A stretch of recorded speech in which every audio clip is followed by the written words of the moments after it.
कभी सोचा ये Hollywood level movies and Bollywood level movies इतने सिनेमैटिक क्यों दिखते हैं? इनका हर एक शॉट इतना परफेक्ट कैसा होता है? It is not because they have bigger budget and bigger expensive equipment. It is because they have a good understanding about film composition. That is why in today's video we're gonna learn about 5 cinematic composition that will not only enhance your storytelling but also transform your videos into cinema. पहले समझते हैं कि composition होता क्या है। आसान भाषा में समझाऊं तो फिल्म कॉम्पोजिशन एक क्रिएटिव अप्रोच है जो film makers and photographers use करते हैं to make that frame look more appealing and engaging to the audience. अलग अलग फिल्म कॉम्पोजिशन को यूज करके फिल्म मेकर्स फ्रेम के अंदर के एलिमेंट्स को कुछ इस तरीके से अरेंज करते हैं ताकि ऑडियंस को एक डेडिकेटेड लुक या फिर फील मिल सके। अब आपको कॉम्पोजिशन का इंपॉर्टेंस तो समझ ही गया होगा। Now let's talk about few techniques. Number 1 is rule of third. I bet कि आज तक आपने जितने भी मूवीज देखे रहेंगे उसमें ये टेक्निक 110% यूज की गई है। Because rule of third is one of the easiest and effective technique used very commonly in cinema.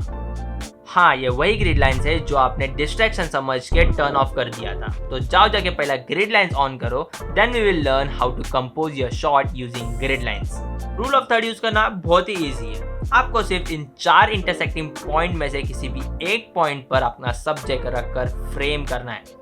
इससे आपकी इमेज बहुत ही नेचुरल और बैलेंस बनेगी। You can also use vertical line to frame your subject and create beautiful looking image. एक और तरीका है to compose your image by using horizontal line. ये स्पेसिफिकली लैंडस्केप शूट करते वक्त बहुत ही इफेक्टिव होता है to show the important part of the image. अगर आप चाहते हो कि ऑडियंस का अटेंशन स्काई की तरफ रहे तो आप होराइजन को बॉटम लाइन पर रख सकते हो to create more weight towards the sky. अगर आप लैंडस्केप दिखाना चाहते हो then you can put the horizon to the top line to create weight towards the landscape. और ये टेक्निक आपको हर एक लैंडस्केप फोटोज में देखने को मिल जाएगी। कुछ इसी तरीके से आप रूल ऑफ थर्ड का इस्तेमाल करके ऑडियंस का अटेंशन ग्रैब कर सकते हो while making your footage look more natural.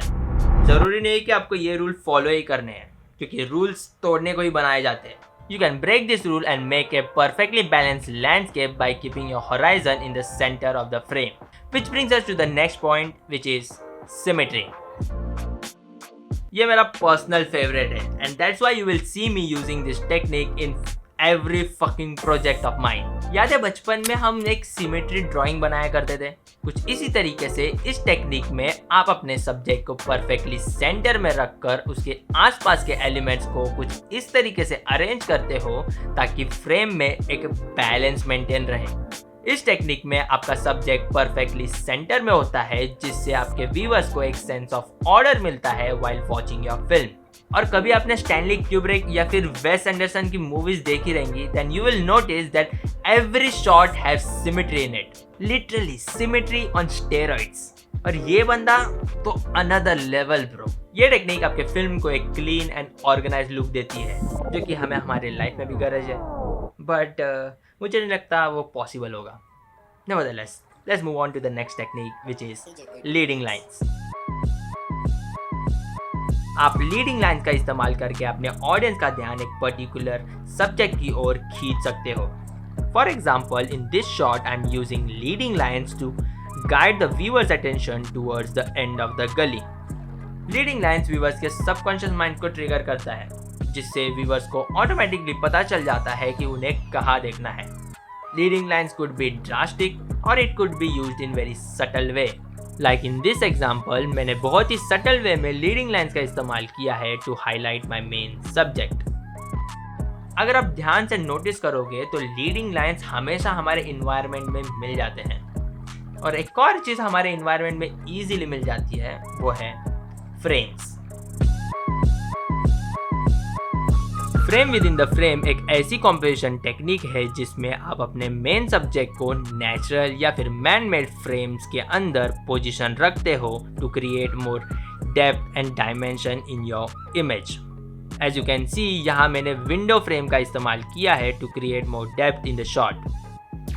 अभी फ्रेम बोले तो सिर्फ विंडो फ्रेम या फिर डोर फ्रेम की ही बात नहीं कर रहा हूँ। Frame could be in any shape. It could be in circle or it could be in triangle, depending on your perspective and environment. Frame with in the frame का इस्तेमाल स्टोरी टेलिंग में भी किया जाता है, जहाँ पर आप फ्रेम के अंदर सब्जेक्ट को हाईलाइट कर फ्रेम के बाहर के एलिमेंट को एक्सक्लूड करके आप अपने कहानी को एम्फसाइज कर सकते हो. It is a very powerful way of storytelling by using visual composition in your shot. So try to find some frame and implement them in your video to create more गहराई. समझा? गहराई, depth गहराई, depth गहराई. अजय तू नको रे इतका पानसट आणि फालतू जोक मारत जाऊ, म्हणून तुझी आयटम नाही आहे. भाई तू इतना डीप मत जाना भाई, दर्द होता है यार.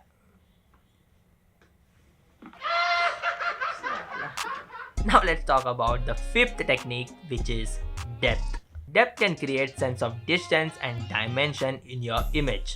But how to create depth? Let's understand that. बहुत लोगों को लगता है कि depth का मतलब blurriness होता है, which is half true. To create depth, you need three things: foreground, middle ground, and background. Foreground element usually frame के सामने होता है, मिडल ग्राउंड एलिमेंट फ्रेम के बीच में और बैकग्राउंड एलिमेंट फ्रेम के पीछे होता है. इधर तक तो समझ ही गया होगा. Now let's create depth in this shot. अब इस फ्रेम का एंगल तो ठीक है, but there is no depth in the shot. यहाँ पे मैंने माउस को एज एन फोरग्राउंड यूज किया है, while keeping our main subject in middle ground as far as from the background, which is our window. अब ये shot बहुत ही flat लग रहा है, जिससे ये नहीं समझ रहा कि हमारा मेन सब्जेक्ट कौन सा है. So let's open up our aperture and bring our focus to our main subject. And by doing that, we create separation between the foreground and background. अब ये करने से आपका सब्जेक्ट बैकग्राउंड और फोरग्राउंड से अलग हो जाता है, और इससे व्यूअर्स को एक sense of depth and perspective मिलता है. And this is how you can create depth in any shot by using foreground, middle ground and background. और इससे आपके ऑडियंस को easily समझ जाता है कि आपको किस चीज़ को इम्पोर्टेंस देनी है. अब डेप्थ बहुत ही वास्ट टॉपिक है, जिसमें rack focusing, shallow depth of field कितनी होनी चाहिए, डीप होनी चाहिए या शैलो होनी चाहिए, इसको कवर करने के लिए मेरे को एक डेडिकेटेड वीडियो बनाना पड़ेगा, जो कि ऑब्वियसली मैं इस वीडियो में कवर नहीं कर सकता क्योंकि ये वीडियो बहुत ही बड़ी हो जाएगी. एंड ऑल्सो मैंने इस वीडियो में एडवांस लेवल ऑफ कॉम्पोजिशन नहीं बताया है, जो कि अपने में ही एक वास्ट टॉपिक है और जिसमें बहुत ही डिटेल में जाकर समझाना पड़ेगा, जिसके लिए मैं प्लान कर रहा हूँ कि इसका पार्ट 2 बनाऊँ, जहाँ पर मैं एडवांस टेक्निक के बारे में बात करूँ, जैसे कि how to compose your shot while moving your camera, how to use camera angle, how to use space around subject to create emotions in the shot.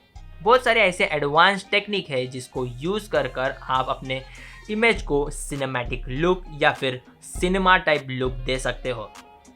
But आज के लिए इतना ही, क्योंकि ये वीडियो हमें बिगिनर या फिर ग्राउंड लेवल तक ही रखनी है.